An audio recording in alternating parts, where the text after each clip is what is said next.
Halo Sobat Bankir Muda, kembali lagi di channel kami. Hari ini kita akan membahas tren yang cukup mengkhawatirkan dalam industri pembiayaan dan otomotif di Indonesia, terutama terkait dengan kredit macet dan dampaknya terhadap perekonomian kita.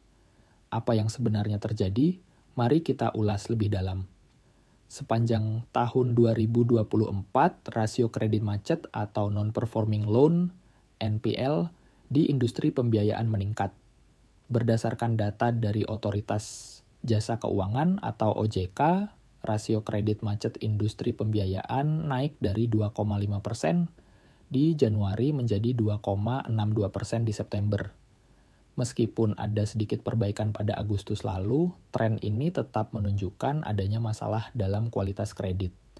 Peningkatan NPL ini dipicu oleh dua faktor utama. Pertama, perlambatan ekonomi yang cukup signifikan, dan kedua, fenomena di mana banyak konsumen yang memaksakan diri untuk membeli kendaraan, terutama mobil, dengan iming-iming uang muka rendah atau DP rendah. Faktor ini membuat banyak orang memutuskan membeli mobil meskipun kondisi finansial mereka belum sepenuhnya stabil. Sementara itu, perusahaan pembiayaan atau multifinance harus menghadapi dampak negatif dari pembiayaan yang bermasalah. Dan hal ini jelas menjadi tantangan tersendiri bagi mereka. Perusahaan pembiayaan biasanya membutuhkan waktu sekitar 2 tahun untuk memperbaiki portofolio mereka akibat dampak dari kredit bermasalah. Dan ini bukan hanya soal angka NPL, tetapi juga tentang bagaimana perusahaan tersebut dapat menyalurkan pembiayaan baru di masa depan. Semakin tinggi NPF, non-performing financing, yang mereka miliki, semakin ketat pula protokol manajemen risiko yang harus mereka jalankan. Hal ini tentu mempengaruhi kemampuan mereka untuk memberikan pinjaman baru kepada konsumen. Proyeksi untuk industri multifinance di tahun depan juga tidak mudah.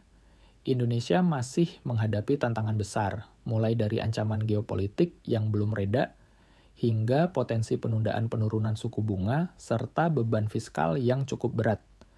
Beberapa beban fiskal yang dimaksud antara lain adalah refinancing utang pemerintah dan defisit fiskal yang terus meningkat. Di sisi lain, perusahaan multifinance perlu fokus pada perbaikan kualitas aset dan portofolio pembiayaan mereka. Jangan tergoda untuk memberikan kredit secara berlebihan. Diversifikasi pembiayaan adalah salah satu solusinya, bukan hanya di sektor otomotif, tetapi juga di sektor-sektor lain yang lebih berpotensi untuk tumbuh di tengah ketidakpastian ini.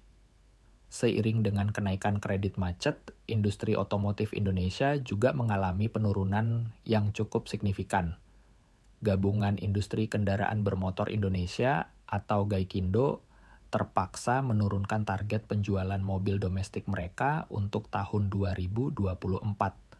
Target yang awalnya 1,1 juta unit, kini menjadi hanya 850.000 unit, artinya ada penurunan hampir 23%.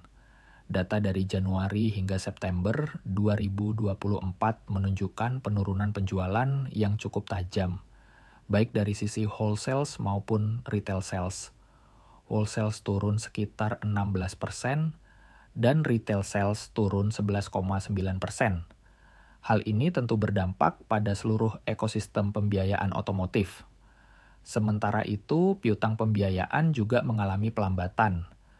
Pada September 2024, total pembiayaan yang disalurkan oleh perusahaan multifinance tercatat sebesar 501,78 triliun, tumbuh 9,39% secara tahunan.